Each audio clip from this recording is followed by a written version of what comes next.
Would you like to see a magic trick? Ethan Hawke is the creepy poster boy of The Black Phone, but truth be told, Ethan Hawke is just sprinkled into this movie. He's not a massive component of The Black Phone, which is the newest from Scott Derrickson, who we know from the first Doctor Strange movie. He also made a terrific horror film called Sinister, which also starred Ethan Hawke.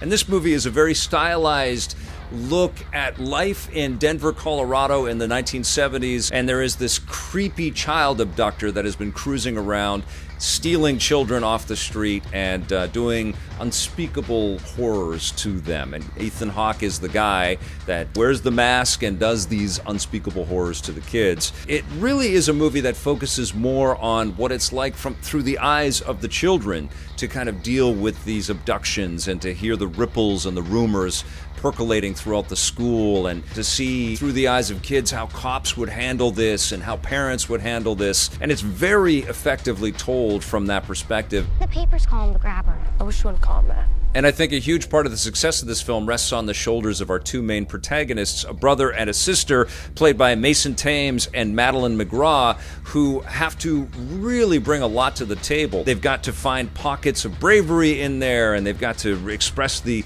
terror and the fear and the concern that they have for other people that are going missing. And eventually Finney, played by Mason Thames, does get abducted, and he has to contend with this horrific reality that he's found himself in. And there is echoes of the supernatural interspersed through this. There's a lot of mixed media that Scott Derrickson has put together. A lot of what looks like archived footage and grainy Super 8 film and old newsreel footage, and all of the costuming and the clothing and the cars and all that stuff is all period. So it really takes us back to a time, to an era. All of the production elements were really slick and really stylish. I was expecting to be a lot more scared than I actually was. I think that this is more of a thriller than like a horror type film. There are some jump scares and some, interesting spooky pieces in this film, but really this is a movie that focuses on a kid's strength and his inward psychology to kind of grapple with a horrendous experience. And also his sister, Gwen, played by Madeline McGraw, has this ability to have these prophetic dreams. Can't quite contextualize exactly where and when stuff is happening,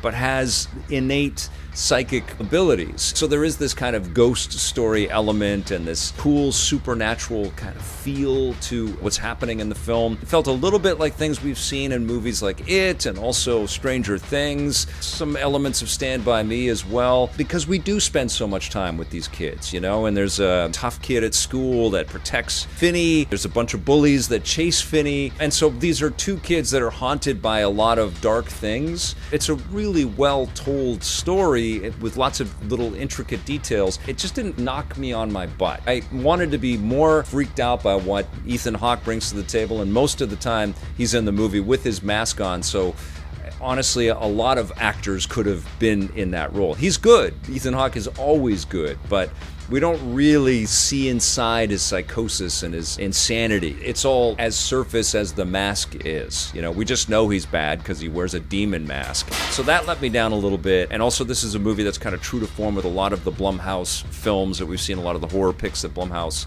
Productions puts together. It's not overrun with locations and lots of production detail. We're basically in a school, we're in the kid's home, there's a couple of exteriors, and then we spend quite a bit of time in the grabber's home. That's the child abductor is called the grabber. And so I felt like this was a nice contained story. It's effectively put together, it's very well directed, and the production design was slick and performances were good, but emotionally and intellectually it didn't hit another level for me. So I was entertained, I definitely wasn't bored, but I absolutely wanted more from The Black Phone. I'm going to give it a 7.5 out of 10.